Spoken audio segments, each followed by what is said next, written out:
ಕರ್ನಾಟಕ ಕಾವಲು ಪಡೆಯ ವತಿಯಿಂದ ದಿನಾಂಕ 23/11/2024ರಂದು ಗುಂಡ್ಲುಪೇಟೆ ಪಟ್ಟಣದ ಮೈಸೂರು ಊಟಿ ರಸ್ತೆಯಲ್ಲಿರುವ ನ್ಯೂ ಲಾವಣ್ಯ ಫ್ಯಾಮಿಲಿ ಶಾಪ್ ಮುಂಭಾಗದಲ್ಲಿ 69ನೇ ಕನ್ನಡ ರಾಜ್ಯೋತ್ಸವ ಹಾಗೂ ಸಂಘಟನೆಯ 14ನೇ ವರ್ಷದ ವಾರ್ಷಿಕೋತ್ಸವದ ಸಂಭ್ರಮಾಚರಣೆಯಲ್ಲಿ ಸಮಸ್ತ ನಾಗರಿಕ ಬಂಧುಗಳು ಭಾಗವಹಿಸಬೇಕು ಅಂತ ಸಂಘಟನೆಯ ತಾಲೂಕು ಅಧ್ಯಕ್ಷರಾದ ಎ ಅಬ್ದುಲ್ ಮಾಲಿಕ್ ಅವರು ಸಾರ್ವಜನಿಕರಲ್ಲಿ ಮನವಿ ಮಾಡಿಕೊಂಡಿದ್ದಾರೆ. ಈ ಸಂದರ್ಭದಲ್ಲಿ ಜಿಲ್ಲಾ ಕಾರ್ಯಾಧ್ಯಕ್ಷರಾದ ಅಬ್ದುಲ್ ರಶೀದ್ ಹಾಗೂ ಸಂಚಾಲಕರಾದ ಮಿಮಿಕ್ರಿ ರಾಜು ಅವರು ಉಪಸ್ಥಿತರಿದ್ದರು. ನಮಸ್ಕಾರ. ಸಮಸ್ತ ಕನ್ನಡದ ಮನಸ್ಸುಗಳಿಗೆ 69ನೇ ಕನ್ನಡ ರಾಜ್ಯೋತ್ಸವದ ಆರ್ಥಿಕ ಶುಭಾಶಯಗಳನ್ನು ತಿಳಿಸಕ್ಕೆ ಹೆಮ್ಮೆ ಪಡ್ತೇನೆ.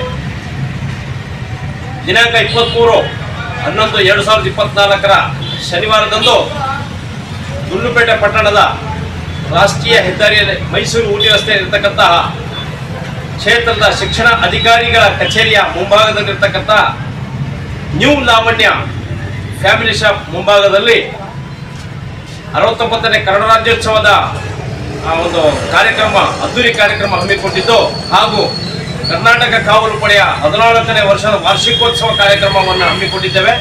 ವೇದಿಕೆ ಕಾರ್ಯಕ್ರಮ. ಈ ವೇದಿಕೆ ಕಾರ್ಯಕ್ರಮದಲ್ಲಿ ಹಲವು ವಿವಿಧ ಕ್ಷೇತ್ರದಲ್ಲಿ ಸಾಧನೆ ಮಾಡಿದ ಸಾಧಕರಿಗೆ ಸನ್ಮಾನ, ಗೌರವ ಸನ್ಮಾನ ಕಾರ್ಯಕ್ರಮ ಕೂಡ ಹಮ್ಮಿಕೊಂಡಿದ್ದೇವೆ. ಹಾಗೆಯೇ ಮಧ್ಯಾಹ್ನದ ನಂತರ ಇನ್ನೂ ಹಲವು ಕಾರ್ಯಕ್ರಮಗಳನ್ನು ಹಮ್ಮಿಕೊಳ್ಳಲಾಗಿದೆ. ಸಮಸ್ತ ಗುಂಡ್ಲುಪೇಟೆಯ ನಾಗರಿಕ ಬಂಧುಗಳಲ್ಲಿ ಮನವಿ ಮಾಡಿಕೊಳ್ಳೋದು ಏನು ಅಂತಂದರೆ, ಈ ಕಾರ್ಯಕ್ರಮದಲ್ಲಿ ಅತಿ ಹೆಚ್ಚಿನ ಸಂಖ್ಯೆಯಲ್ಲಿ ನಾಗರಿಕ ಬಂಧುಗಳು ಭಾಗವಹಿಸಿ ಈ ಕಾರ್ಯಕ್ರಮವನ್ನು ಯಶಸ್ವಿಗೊಳಿಸಬೇಕೆಂದು ಎಲ್ಲ ನಾಗರಿಕ ಬಂಧುಗಳಲ್ಲಿ ನಾನು ವಿನಂತಿಸಿಕೊಳ್ಳುತ್ತೇನೆ. ಎಲ್ಲರೂ ಕಾರ್ಯಕ್ರಮಕ್ಕೆ ಭಾಗವಹಿಸುವ ಮೂಲಕ ಕನ್ನಡದ ಕಾರ್ಯಕ್ರಮ, ಈ ನಾಡ ಹಬ್ಬ, ಕನ್ನಡ ಹಬ್ಬವನ್ನು ಅದ್ದೂರಿಯಾಗಿ ಆಚರಣೆ ಮಾಡಿ ಈ ಕಾರ್ಯಕ್ರಮ ಯಶಸ್ವಿಗೊಳಿಸಬೇಕೆಂದು ಈ ಮೂಲಕ ವಿನಂತಿಸಿಕೊಳ್ಳುತ್ತೇನೆ. ಎಲ್ಲರಿಗೂ ಶುಭವಾಗಲಿ. ಧನ್ಯವಾದಗಳು.